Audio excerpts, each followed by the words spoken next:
noke shambula wa bishume tumona bukola bwebe yesanzambwa bishime yo olola chanza cheba noke shambula wa bishume yo tumona bukola bwebe. Il y a une question qu'on m'a posée de préciser entre un enfant et un fils.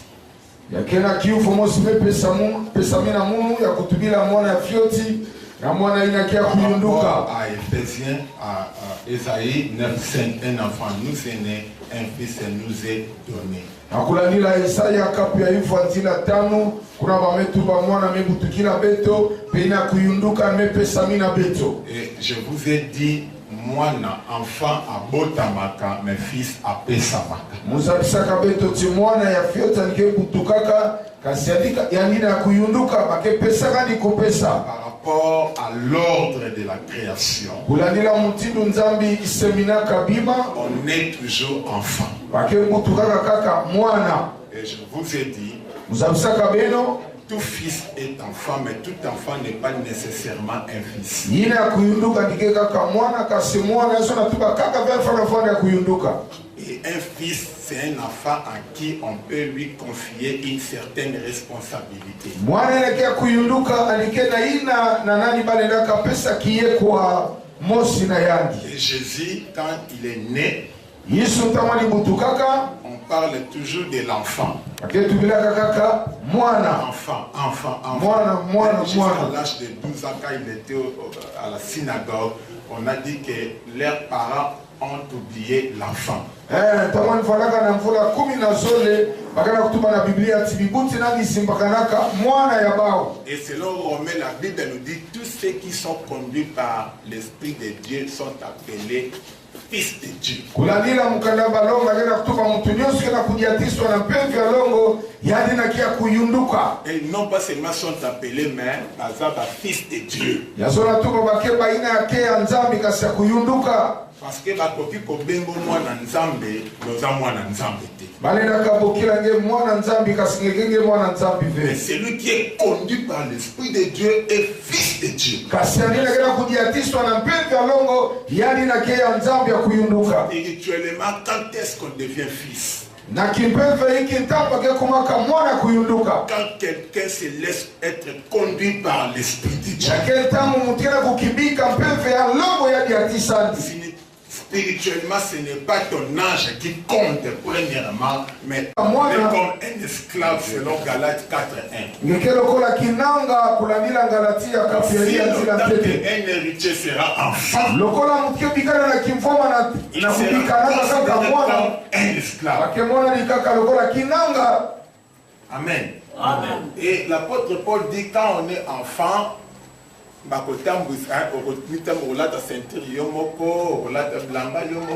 mais quand il deviendra vieux, un autre viendra te conduira. Un autre là, c'est le Saint-Esprit. C'est un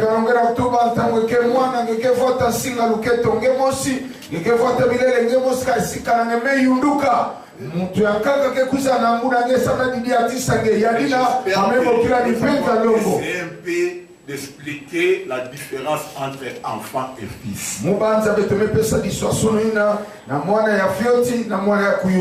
Et je vous dirai ceci. Je crois que jusqu'à la fin, le samedi, et vous allez m'attendre et comprendre tout ce que j'aimerais dire. Alors, le samedi là, il y aura toutes sortes de questions. Amen. Amen. Et je suis disposé à vous les répondre. Aujourd'hui, nous allons partager avec vous sur notre première dimension prophétique.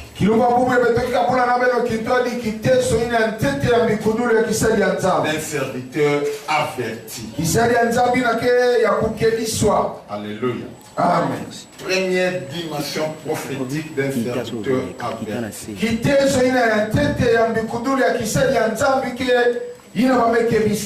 Vous savez, j'aimerais que nous soyons réellement des serviteurs avertis.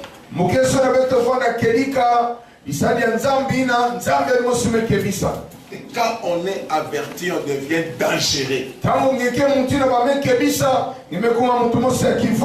Écoute ce que la Bible nous dit dans le livre de Néhémie chapitre 4 verset 15. Lorsque nos ennemis apprirent que nous étions avertis, Dieu anéantit leur projet. Et nous retournâmes tous à la muraille, chacun à son ouvrage. Quand est-ce que Dieu a anéanti le projet de nos ennemis?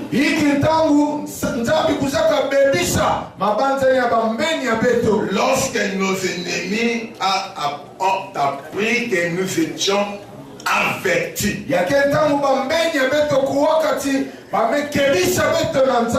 Quand ton ennemi apprend que tu es averti, c'est alors que l'Éternel Dieu commence à agir pour les détruire. Aussi longtemps que tu ne seras pas averti, Dieu peut-être serait dans l'impossibilité de détruire tes ennemis. Il faut que tes ennemis sachent réellement que toi tu es averti. Et je vous ai expliqué quand est-ce qu'un homme de Dieu sera averti. Et la Bible nous dit, nous retournâmes tous à la muraille, chacun à son ouvrage.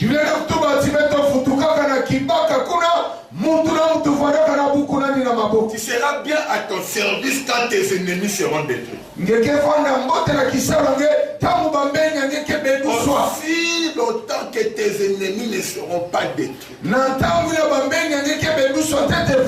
tu vas travailler mais tout en combattant chaque jour. Mais c'est bien qu'il n'y a pas de gloire sans combat. Et il n'y a pas de combat sans adversaire.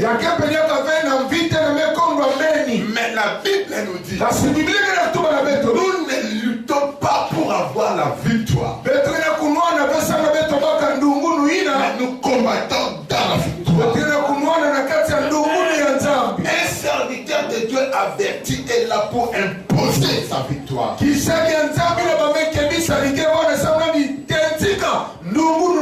Alléluia. Première dimension. Mes bien-aimés, c'est par rapport à la création. Ézéchiel chapitre 1, verset 10. La Bible nous dit, quant à la figure de leur face, ils avaient tous une face d'homme. Tous les quatre une face de lion à droite. La première dimension, la face des lions à droite. La dimension des lions. Et cette dimension est à droite. Tous les quatre, la face d'un lion à droite. À la droite, la face des lions. Amen. Amen. Pourquoi seulement à la droite? La droite, c'est la puissance. La droite, c'est la force. La droite, c'est l'autorité. Et la droite, c'est le pouvoir. Alléluia. Amen. Et il y a plusieurs versets dans la Bible qui nous démontrent réellement que la droite, c'est la force, le pouvoir, la puissance. Et j'aimerais que nous puissions lire quelques versets seulement. Prenons Psaume 118, 16. Qu'est-ce que la Bible nous dit? La droite de l'Éternel est élevée. La droite de l'Éternel manifeste sa puissance. Là, on nous informe que la droite de l'Éternel manifeste la puissance de l'Éternel.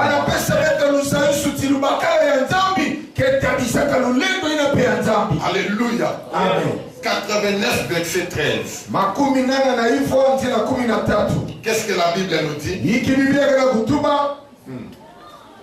Ton bras est puissant. Ta main forte. Ta droite élevée. Alléluia. Amen. La droite de Dieu, c'est la puissance de Dieu. Asaph dit quelque part dans la Bible. Psaume 74, 13. Fais ma souffrance.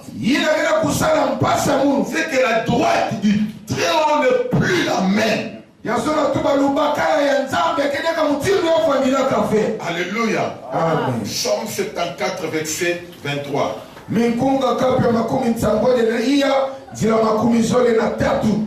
Amen. Amen. La Bible nous dit pour la droite de Dieu. Prenons même Psaume 111. Je me disais un verset ici. De David, Psaume. Parole de l'Éternel à mon Seigneur. Assieds-toi à ma droite jusqu'à ce que je fasse de tes ennemis ton marchepied. Pourquoi seulement à ma droite?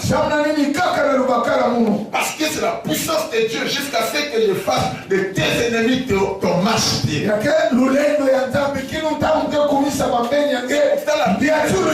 Notre Seigneur est assis à la droite du Père. Il est assis à la puissance du Père. Là, il a dit tout pouvoir m'a été donné. Toute ta puissance m'a été donnée. Il est là assis à la droite du Père. Alléluia. Et la face d'un lion. Mais la première dimension des serviteurs avertis, dans la dimension du Dieu, c'est par rapport au créateur et au créature. Les créateurs et créatures.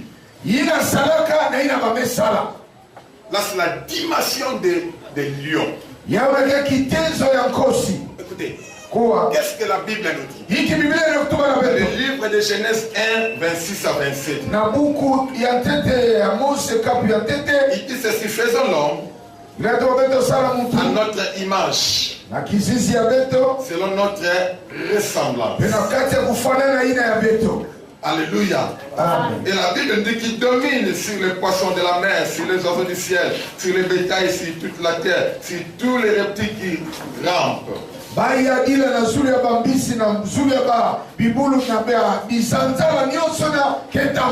Dieu créa l'homme à son image. Il est créé à l'image de Dieu. Il créa l'homme et la femme. Là, Dieu créa. Et dans le livre de Genèse 2:7, la Bible dit: l'Éternel Dieu forma l'homme de la poussière de la terre. Comme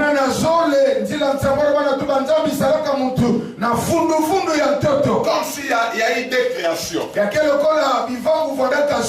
Il créa, selon Genèse 1:27. L'Éternel Dieu créa. Mais dans le livre de Genèse 2:7, là, il forma. Amen. Amen. Et la Bible nous dit, je vous ai dit, l'Éternel c'est lui le concepteur. il dit faisons-le. Cette prière, il est avec qui? Il est avec son fils et son esprit. Et dans la version originale, on dit Elohim. Elohim, c'est l'assemblée de Dieu. Alléluia. Elohim, c'est l'assemblée de Dieu. C'est l'ensemble de plusieurs dieux, c'est ça Elohim. Quand nous disons Elohim, c'est-à-dire l'ensemble de plusieurs dieux. Donc cela veut dire le Père, le Fils et le Saint-Esprit. Et quand on dit Elohim, c'est-à-dire ces trois personnes qui.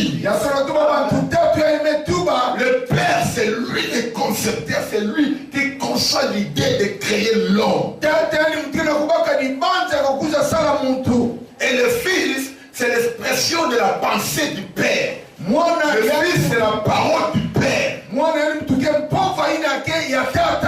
Et le Saint-Esprit, c'est l'accomplissement de la parole.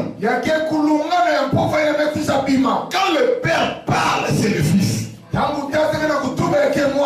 quand le Fils sort, le Saint-Esprit agit. Et la Bible nous dit, il a envoyé sa parole. Et sa parole le guérit. Sa parole court avec une vitesse pour s'accomplir. Quand la parole court, cette vitesse, c'est la vitesse du Saint-Esprit. C'est pour accomplir des choses invisibles ou visibles. Parce que c'est la parole qui attire ce qui n'existe pas à l'existence. Et la Bible dit cette parole a été faite de chair. Elle a habité parmi nous. Pleine de grâce. Aujourd'hui, et la parole de Dieu en nous, c'est le Saint-Esprit en nous. Le Saint-Esprit rend visible la parole invisible. Ézéchiel dit ceci. Car il me parla. Son esprit entra en moi. Quand la parole sort, c'est l'esprit qui entre. Est-ce que quelqu'un peut dire amen? Notre relation, notre première dimension de relation avec Dieu, c'est la relation d'un créateur aux créatures.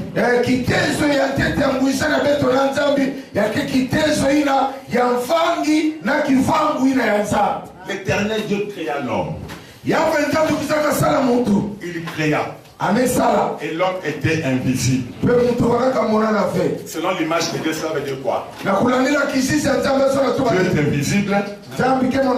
L'homme est invisible. Dieu est immortel. L'homme est immortel. Dieu est esprit. L'homme est esprit. Il créa l'homme selon son image. C'est ça l'image de Dieu. Et l'homme était invisible. Et sa ressemblance. Dieu est amour. L'homme est amour. Dieu est fidèle. L'homme est fidèle. Là nous voyons le fruit de Dieu. Dans le fruit de l'esprit. Selon notre image. Pas seulement l'image, mais notre ressemblance aussi. Là, lors de la création, mais l'homme était invisible. Mais comment cet homme peut diriger les poissons qui sont visibles, les arbres qui sont visibles, les animaux qui sont visibles? Lui était invisible. C'est pratiquement impossible. C'est pour que la Genèse 2C, au lieu de créer, Dieu maintenant forma. Il forma maintenant l'homme de la poussière de la terre. Là maintenant c'est l'homme invisible. Il forma l'homme. Et la Bible nous dit, l'Éternel Dieu souffla dans les narines de l'homme. Dieu souffla. Il a pris l'homme et créé dans le visible. Il vient souffler dans l'homme formé visible. Merci beaucoup, merci. Merci. L'homme qui était invisible. Nzamba suye siko la souffle. Nzamba me pas quand il était invisible. Ailleurs maintenant l'homme est formé dans la poussière. C'est la chair. A soufflé. Cela veut dire quoi? A vu l'homme spirituel. A cotisé dans l'homme charnel.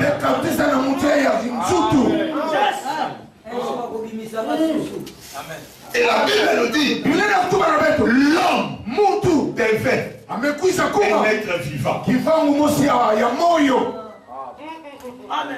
C'est l'homme créé qui avait la vie. L'homme formé n'avait pas la vie. Parce que formé de la poussière. Il ne bougeait pas, il ne parlait pas, il ne dansait pas, il ne mangeait pas, il ne réagissait pas. C'est l'homme créé qui parlait, qui agissait, qui bougeait, qui faisait tout. J'ai appris l'homme qui bougeait, créé, à introduire rien à l'homme formé. Et l'homme qui était formé, qui ne bougeait pas, mais qui existait. Il y a des gens qui existent, mais qui ne vivent pas. L'homme formé existait, mais il ne vivait pas. Et quand Dieu a pris l'homme créé, à introduire l'homme qui existait, la Bible nous dit, l'homme devient un être vivant. Comme à la vie, dans mon livre, côté à la carte, ma bouche. Pour toi, ça y est, mon livre, mon sang. Ça peut exister. Mais à en vivre. Il y a d'autres homme animal. Il y a deux parties. La chair et l'âme. Mais l'homme a trois parties. La chair, l'âme et l'esprit. Et donc c'est la différence na biso ba nyama et ça souffle wana nzamba chaki na animal. Na ba nyama souffle wana nzati. Na bibulu peve na keleve. Ça m'a mboté. Ça m'a mboté. Et l'homme là est créé, la créature. Alléluia. Il y a des gens qui existent. Il y a même des serviteurs de Dieu qui existent, mais qui ne vivent pas. Amen. Amen. Mais ça peut exister. Pour vivre côté ma ministère, il faut que l'esprit puisse pénétrer à nous. Oh my God. Amen. Alléluia. Amen. Écoutez. Quoi? Quand l'homme devait être vivant, créé de la poussière. Oh my God. Pourquoi nous avons la poussière? Parce que Dieu avait l'intention de créer l'homme riche. On m'appelait Oreza. On m'appelait Diameza. On m'appelait Pétroleza. On m'appelait Cuivre. La richesse est nyoso. Ndenge to salama na mabele. La richesse est libanda na bisote. Nyoso o nzamba salaza riche. Mais le problème c'est quoi? Le lengue ni bakeko sala pour richesse et zakat na bangwe. Tout le monde est riche. Mais il y a des gens qui savent bien matérialiser leur richesse. Et il y a d'autres quoi qui est riches. Ils meurent pauvres. Parce qu'ils ne savent pas quoi faire pour matérialiser leur richesse.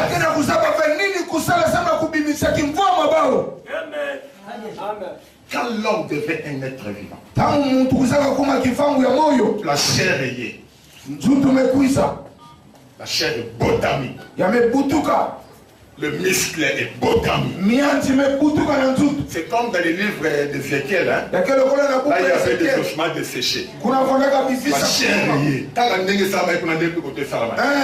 chair est liée. Muscle est lié. Peau est liée. Os est lié. Mutu comme un être vivant. Na kati ya mutu. Na kati ya 5 litres d'essence et botami. il y a le sang.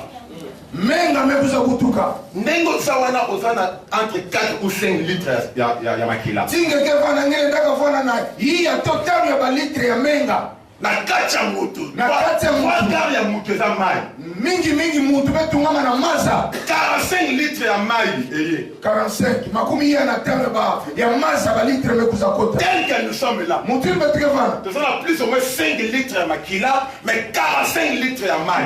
5 litres ya menga, kasi makumi ya na tano ya maza. Et chaque jour, koso kilumbu mutu nenge nzamba sala pendant 24 heures. Mutu nzamba sala kilumbu amvimba. Ko tambola makolo chaque jour. Kana ina kutambula na makulu koso kilumbu. Tambola 3-4 km. Ngena katambula 3 to iya ba kilometre. Chaque jour. Koso kilumbu. Si on go tambola banda 1h24 heures sans que au paiement. On retambola 3 ou 4 km. Sama ngena tambola banda na tangu ina ya ntete. Tina kuza kusukisa chatu to iya koso kilumbu. Et puis na âge à 70 ans. Na bamvula ya makumi tsamboja. Tutanga bota metina âge à 70 ans. Tama mekutuka tina bamvula makumi tsamboja. Ndenge to tambolaka. Mutibe te tambulaka. On sala 4 tours ya monde. Ngeke salaka, ngeke sunguluka kainza mbala iya. Na makulu. Très bien. 4 tours ya monde. Ngeke sunguluka kainza mbala iya. Cela veut dire quoi? Yasona tuba nini? Nzamba pesa biso ba potentialité. Nzambi mepesa kabeto bangolo. Et dans ces créatures. Lokola beto ke bivangu nandi. Ya ko parcourir. Ya kutambula. Et quand Jésus disait, allez partout dans le monde. Il faisait déjà allusion que l'homme est capable de sillonner la terre. Avion ou pas, voiture ou pas, petit ou pas, moto ou pas, vélo ou pas, avec les capacités que Dieu t'a données. Aux hommes à côté à Otambo la Mokili. Amen. Merci. Très bien. 4 tours. Et le chiffre 4, c'est le chiffre de l'accomplissement après les épreuves. Amen. Dans les domaines prophétiques, tout zéro derrière un chiffre, ça ne compte pas. Et les enfants d'Israël ont fait 40 ans, 430 ans, plus ou moins 400 ans. 4 siècles en Égypte. Babini na Égypte, ben na désert, 40 ans, chiffre 4. Moïse, pour asseoir la table, il y a la loi. A sali 40 000 40 jours, chiffre 4.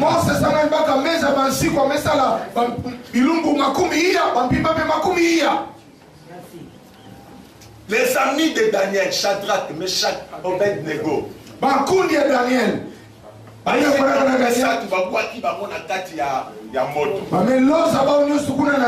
pendant que bakiti na moto,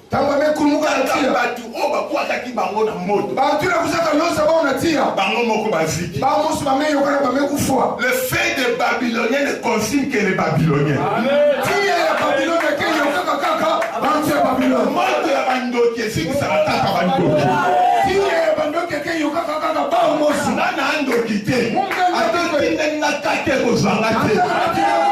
Parce que monde ya bandoki esikisa kaka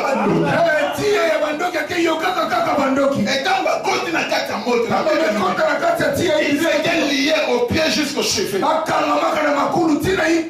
au lieu que bazala lié tina moto, et les trois étaient libres.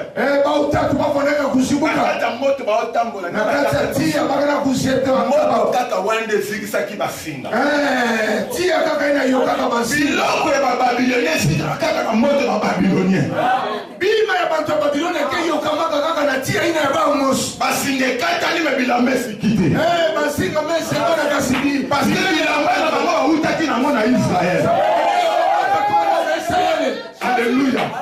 Et lorsqu'on a pêché dans le cas, on a coqué au bout de la route. Ministère on a pêché. Le ministère est Koufaka. Le ministère est Bandana Sanzambi. C'est ça. oyo banana nzambe ina banana nzambe taba bundisi ataba menwalisa taba donc c'est complété contre eux ataba nefuka ataba ndiminyo so bakini ataba ndinoso metika na otika on s'en pour nous non. Là où 300 réunis à mon nom, je suis milieu d'eux. Il y aura un jour un souvent ok.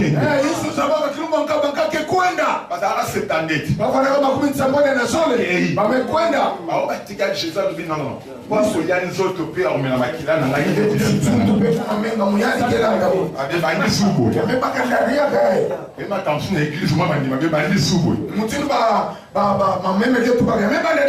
qu'il y a côté dans ma loge, hein. Mais côté dans mes ici, dis là bas ça. Soyez sa quelle Nathalie Bango. Qu'est-ce que vous attendez? Mais moi, Simon Pierre, Simon Péter, Seigneur, à qui Miriam? C'est toi qui as le pouvoir. C'est toi qui as le pouvoir. Alléluia. Amen. Mais malgré que 12 Judas à la guerre. Et dans ma campus,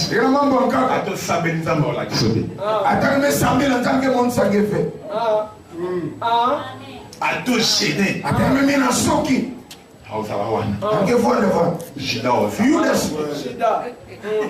Oh, l'église n'a plus c'est charismatique, tout le monde a la nyoso.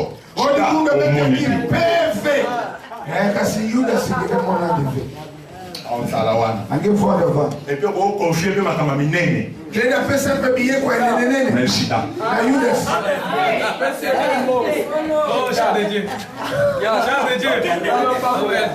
Confiance naye. Kivuvu na yandi. Merci.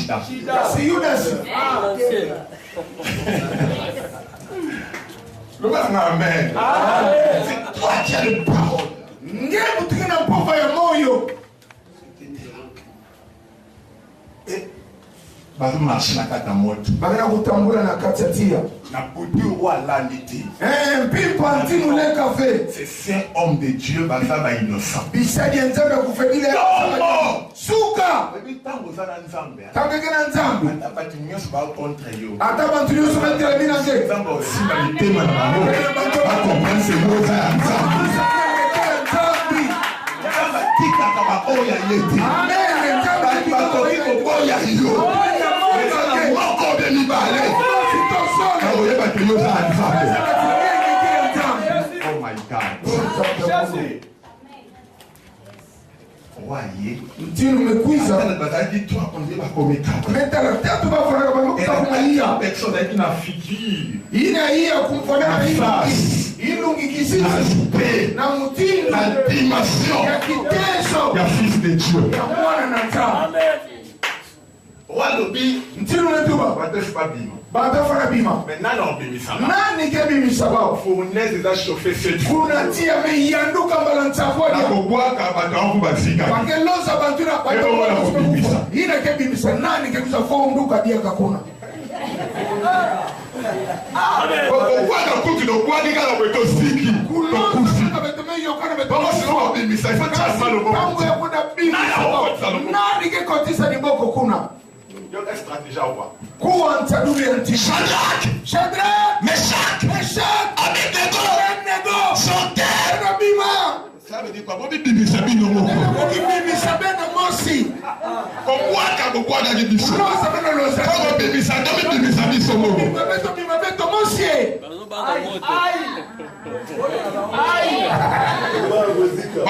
Pourquoi? Parce que le fait des Babyloniens ne consulte que les Babyloniens. Parce qu'il va y avoir un monde qui aussi qui sera là par moment.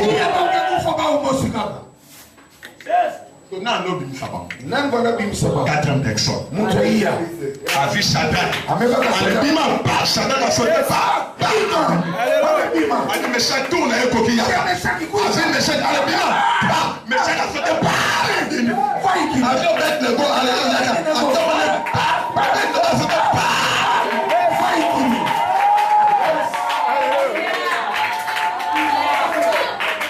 Mais il y a encore bouton à bima de qui le lot.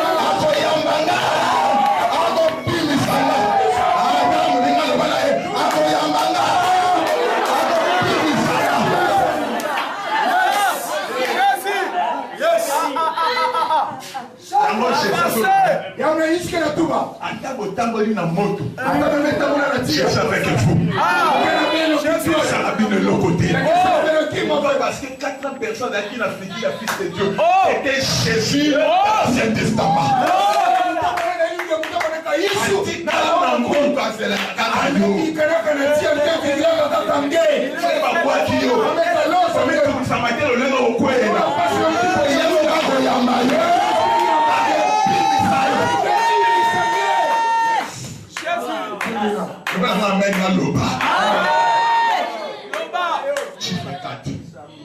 Lutangu ya iya. Jésus. Nango tango Yesu aye. Yana tangu Yesu mekuzi. Papa banda ministère na ye. Tete banda lutumu na. J'ai la 40 jours.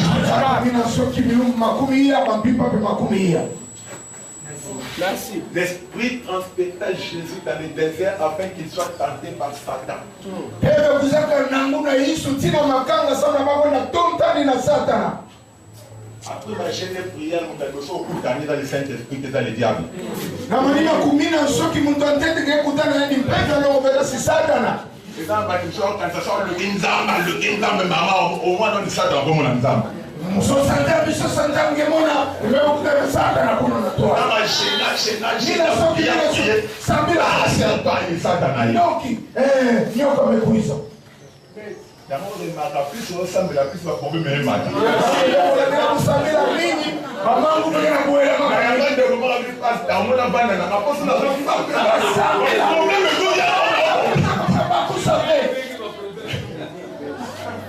C'est un principe spirituel.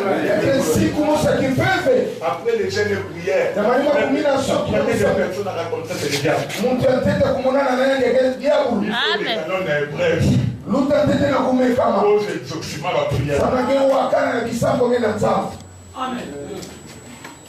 Amen.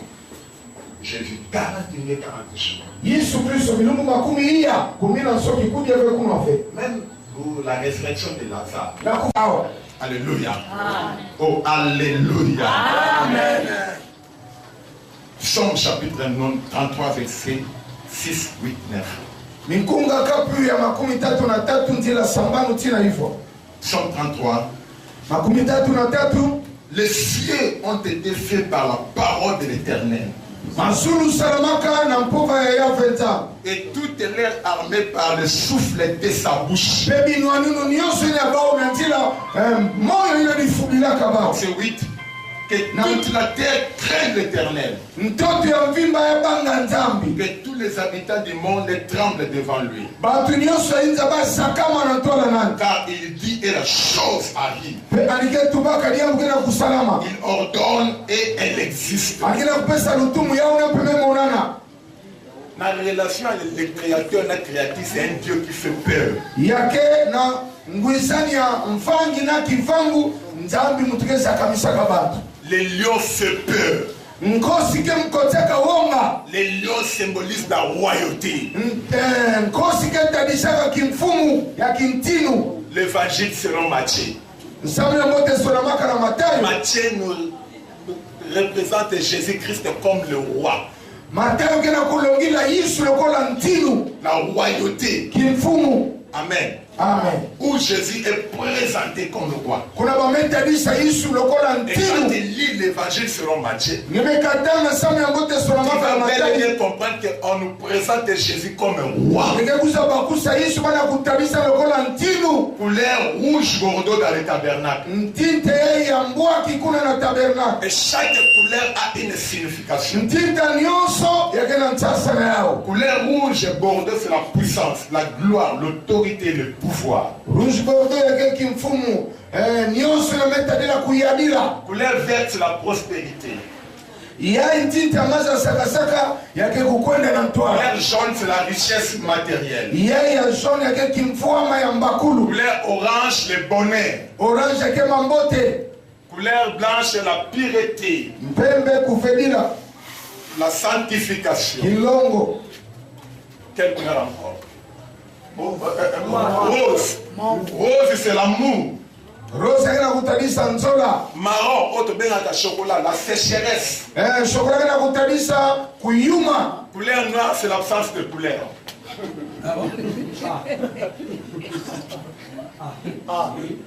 Est-ce que Dieu a créé les ténèbres? Non. Les ténèbres, c'est l'absence de la lumière. Quand il n'y a pas de lumière, il y a les ténèbres. Dieu n'a pas créé les ténèbres. Les ténèbres existaient d'elles-mêmes parce qu'il n'y avait pas de lumière. Dieu créa le ciel et la terre était informe et vide, et il y avait les ténèbres à la surface de la vie. Et Dieu créa, et il y avait les ténèbres à la surface de la vie.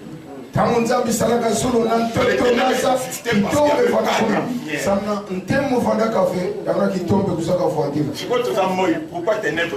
Parce que la lumière est là, non? Le soleil.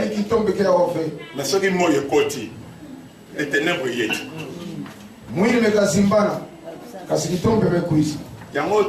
Si on va prier, on va chasser les ténèbres, tu es bien dans la lumière. Pour les chasser les ténèbres, qui étaient ces lumières. Amen. Ben la lumière, il y a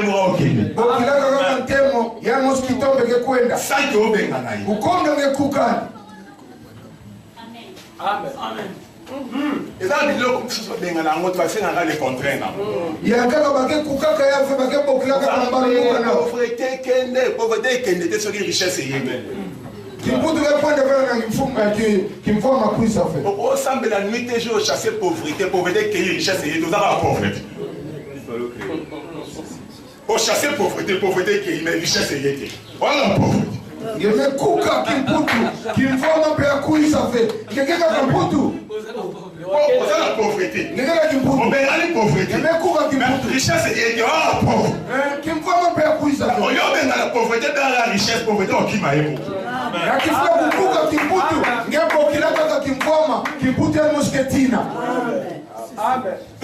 C'est très important. Et c'est très capital. Mieux vaut botamate que au botamose à la ignorance. Et le plus grand péché des serviteurs, c'est d'être ignorant. Tout le temps à oser 4-6 ma bien. Tout le temps à partir de Bosson, il tout le temps à la tête. Et dans la point B, il point A. Mon peuple est détruit par manque de connaissances, c'est-à-dire à cause de l'ignorance. Dieu ne dit pas le païen. Il dit mon peuple. Mon peuple, l'ignorance a le pouvoir de détruire même les enfants de Dieu. Mon peuple, c'est Dieu qui parle. Même Dieu est d'accord avec la destruction de son peuple à cause de l'ignorance. Dieu lui-même, il le confirme. Et détruit à cause de l'ignorance. Un point de l'obéni. Puisque tu as rejeté quoi? L'ignorance, c'est l'absence de la connaissance. La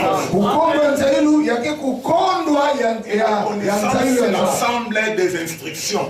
L'instruction, c'est l'ensemble des informations. Une information plus une information égale instruction. Une instruction plus une instruction égale une connaissance.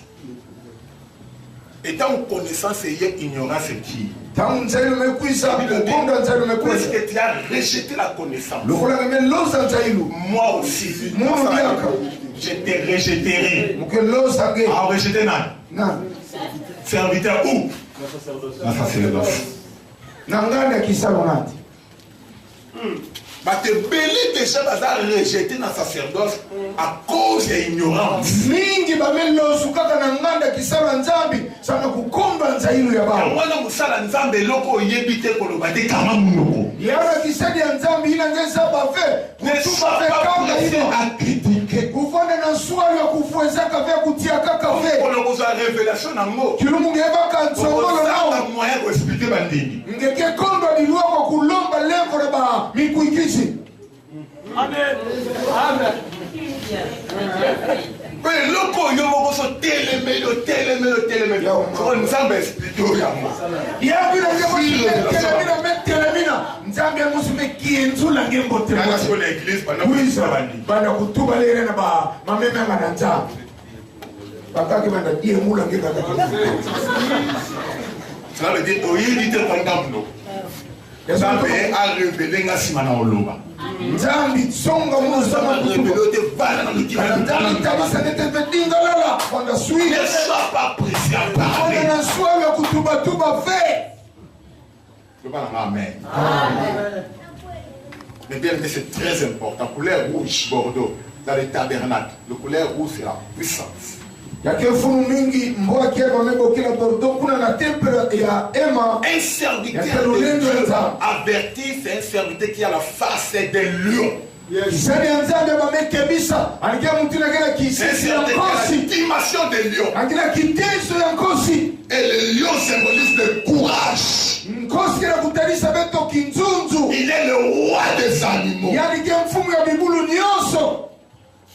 Un serviteur doit être courageux. Kisani nzambe fana vana na nzunzu. Parce que nous n'avons pas reçu un esprit de timidité, mais un esprit de force.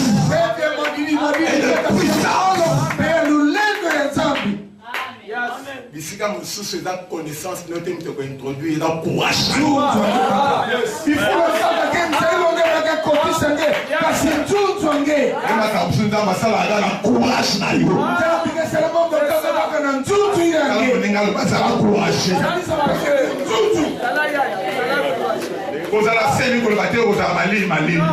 Kufanya musambo zuri tu kwa kwa mali.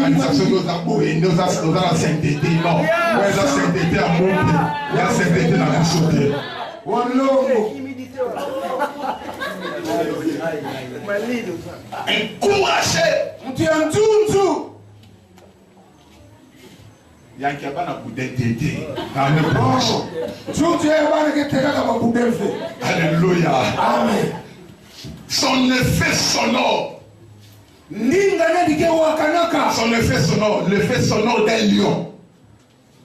L'effet sonore, crie un lion. Bamboka ya amekaboka. Un rugissement naï. Kuboka nani na kufunguta nani. Et qu'il a 9 km. Kuendaka ba kilomètre ifwa. Quand un lion crie, quand un lion rugit. Tangu nkosi kila kuboka. 9 km. 9 km viba ketambulaka. Invité à ma tête 9 km za Tiwapi. Ndawa 9 km Tiwapi. Koloma a Tiwapi. Timpozo.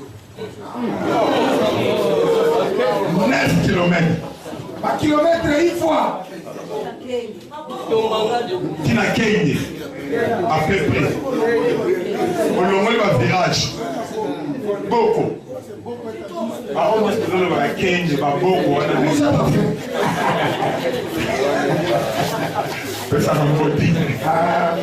Alléluia. Amen. Mais comprenez, papa, 9 km. Kasi bakusa kaka ba kilomètre ifwa. Ça veut dire quoi? Yasuna tu bani. Quand Lion réussit,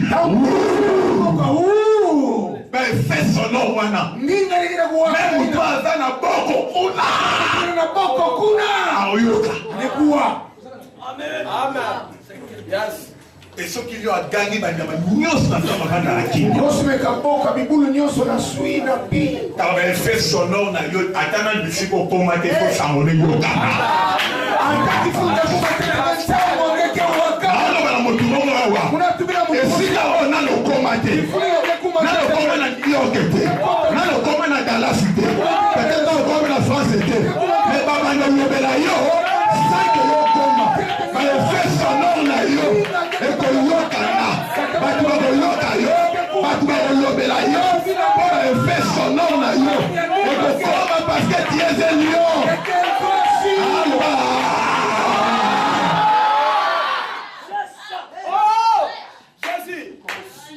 ozo ganga. Tingena kuboka oyo komate. Kifuno yange komaka ve. Fais sonor na yo. Nina ngete waka nina ngekuna. Parce que tu as la face des lions. Sabna ngekena ilungina nkosi. Amen. Amen. Comment expliquer yo? Krina yo suka kana matari. Hiki mutindi bete fanga bakushira huko. Mboka ngena manja matari kaka kesukilaka. Yo matari kutu bien kana vuzi. Na vuzi. Kana sida. Matari kutu kana sida. La sanctification.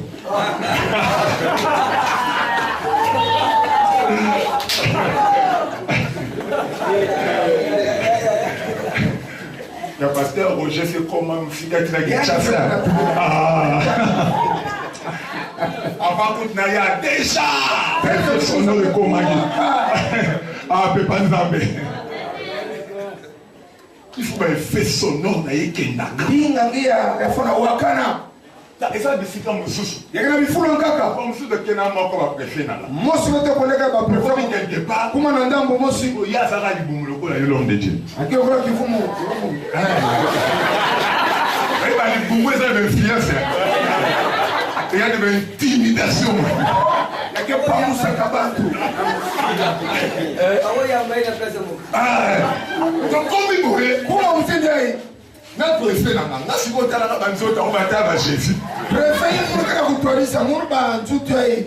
Lokola hiso. Comme autant de se présenter, non, laissez mon encore promoteur. Si vous avez un pays sur le préfet, à promo, on va promo. Tellement, si vous préférez habiter à la papa, on le crée dans ma classe. Sina munu mambo hao. Alors, il y a des promoteurs hier. Andina. On a du boumou. Et ça vous beauté. Alléluia. Pourquoi? Samna nini? Bah, effet sonore est commis. Mais il y a des parents, ça m'a néné. Oui, c'est ça. Mais ce que vous avez là, néné mouton, ça va oyéti. Makelele ndinga mbeu wakana mtongoke nene bana taya. Yeye kizibaka wilaka yandi. Moi, je reçois les parents. Tamuna mliyamba bibuti. Papa, ça t'a dit, on nous a promo. Betolo soso. Ça se promet terminé, voilà. Mais promo, yo, oyéti. Yandi ve. Yandi ve. Ah, du boumou. Angela kifumu nene. Donc, comment il y a mis des sonara? Kumba Idi Amin tu la Idi Amin. Plusieurs personnes pensent que c'est un musulman. Bakebande comme musulman. Bakanisa moi, papa Mokazali Bo. 3. Attends, moi, le président Idi Amin. Mwana fumu ya Idi Amin dada. Nous commençons dans la rond-point super lema. Lumbo kaka na rompo super lema. Je crois en 2003. Mubanja na ba 2003. Comme Excel et demi. Parce que nous sommes des lions. Betuke ba kusi. Et ça m'a monté. Pesa munu bote. Nous sommes des lions. Betuke ba kosi. Alléluia. Amen.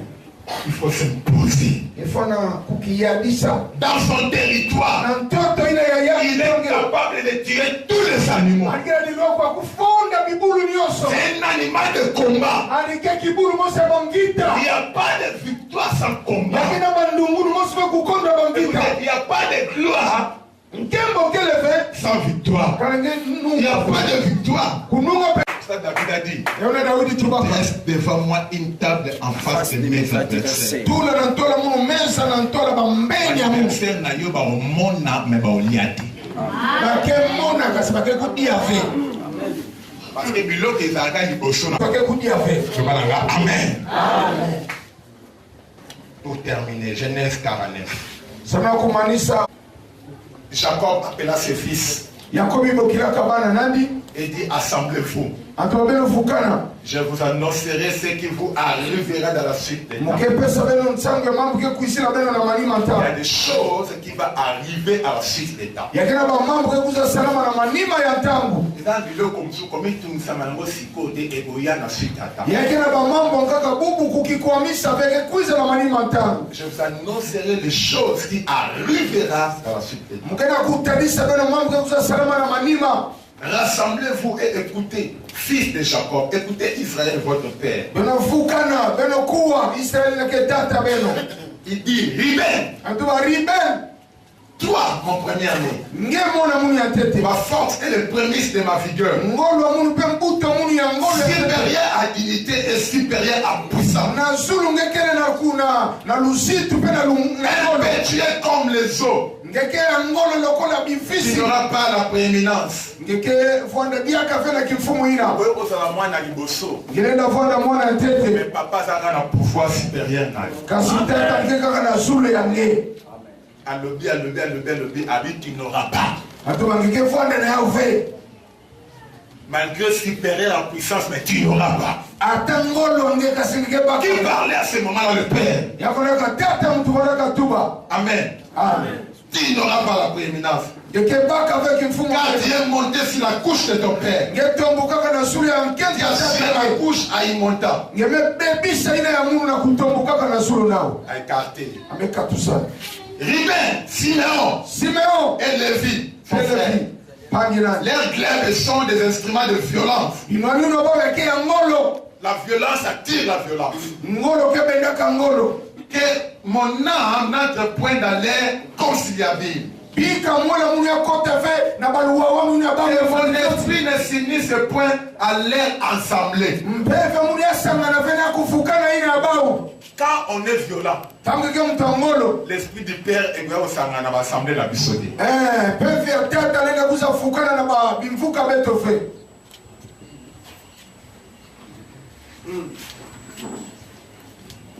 Et ça, on va s'aller belé, va travailler sans l'esprit de leur Père.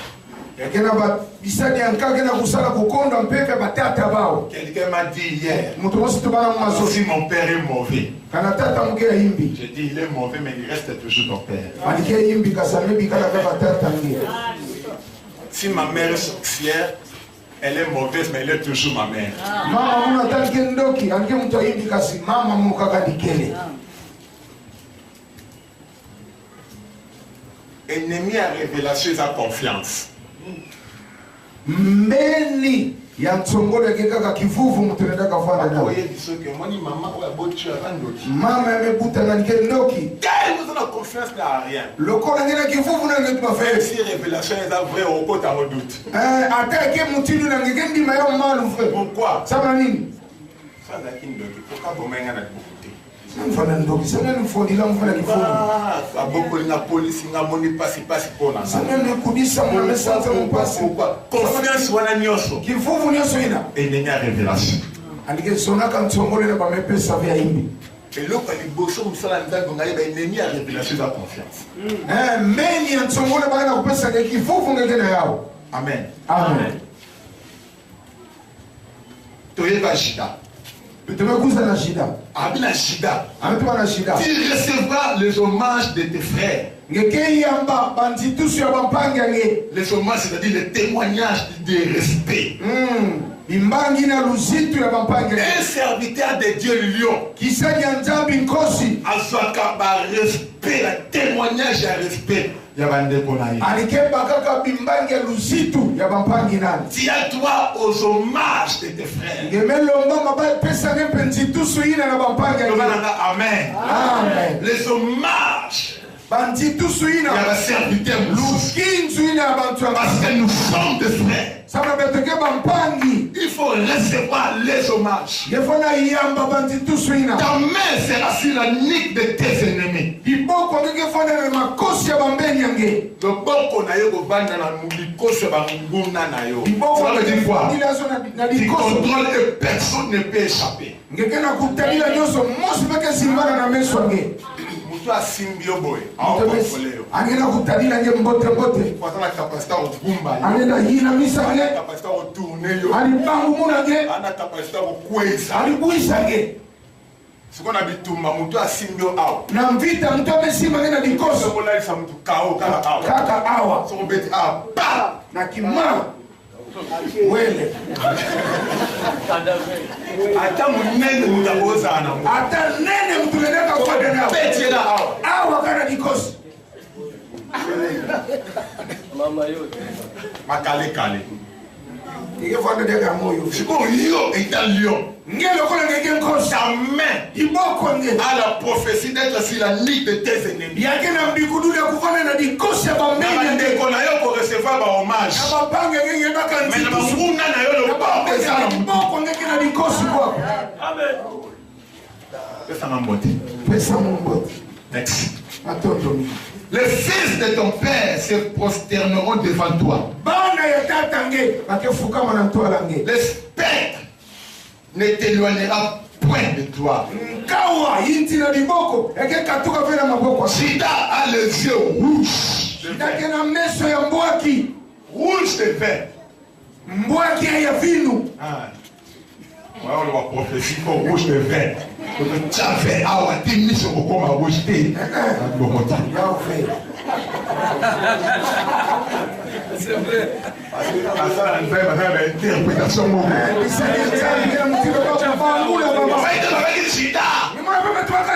Ses yeux sont rouges comme des verres. Alors, il faut la beauté, mais c'est comme un rouge.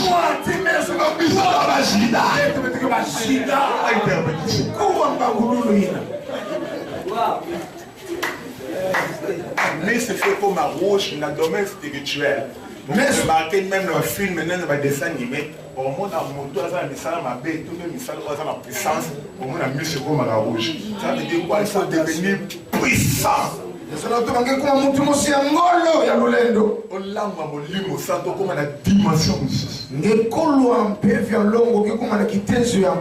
Alléluia. Et les dents blanches de lait. Oh, mais la camille, comme la peine.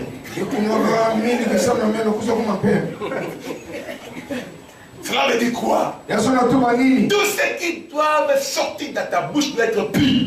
Il faut écarter l'impureté. Dans ta bouche, faire en sorte que des choses pures. Car c'est par l'abondance du cœur que la bouche parle. Et quand les yeux sont rouges, les dents sont blanches. Amen. Jida. Alléluia. Alléluia. Nana sa lion awa. La dimension d'un lion. Il faut vivre comme un lion. Pour ça, la nzambe bandia kaina ndokité. Mais le comme ça, moi, je pasteur, je vais faire solo. Serviteur de Dieu, on a lié. Oh non, on a lié. Non, quoi? Allez, vous savez, ensemble. Et puis, bien, on va accepter.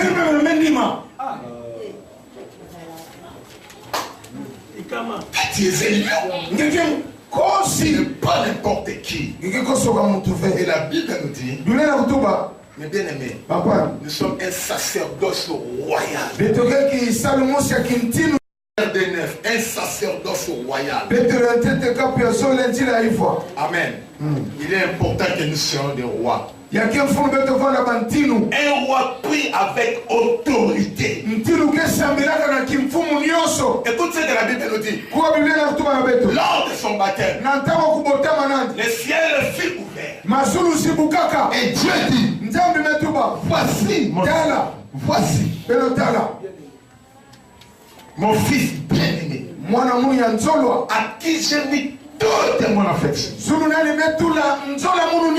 Toute mon affection. Toute la plénitude de la divinité est en lui. Qu'est-ce qu'il a dit? Écoutez-les. Quand il a dit écoutez-les, les choses invisibles, visibles, trône, dignité, principauté, autorité, et yoki. Écoutez-les. Amen.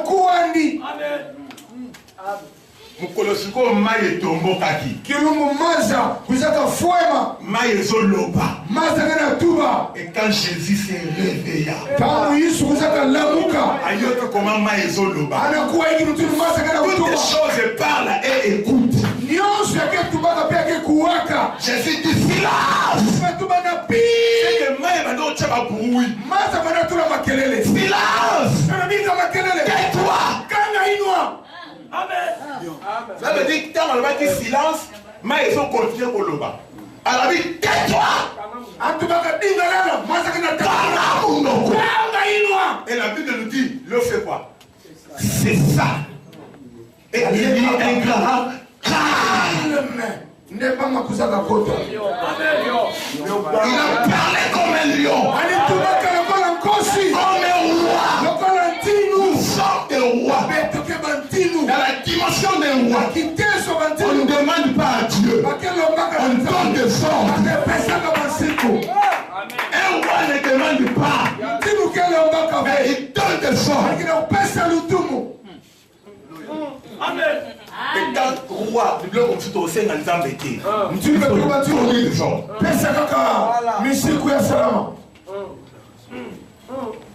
Tais-toi. Le col de Chanzamba, ça va dire écoutez-les. Le col de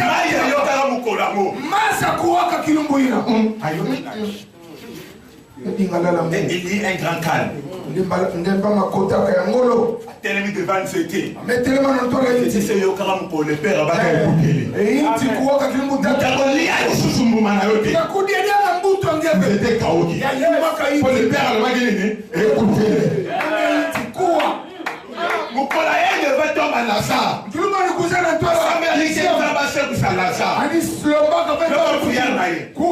Je te rends grâce parce que je sais que tu m'as déjà exaucé. Quel est cet homme qui prie dans le passé? Il n'a pas dit que je sais que tu vas m'exaucer. Mais tu m'as déjà exaucé. Où est-ce que Dieu lui a déjà exaucé? Il a donné l'ordre, écoutez-les. Et quand il se tient debout devant la porte, il dit Lazare, il donne des ordres. Parce qu'il est roi. Amen. Et tant de rois, nous devons donner des ordres. Amen. Le bas de sous Amen Nayoka. Mandela Amen Nayoka.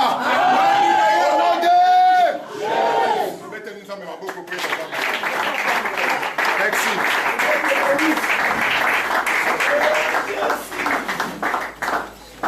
Amen.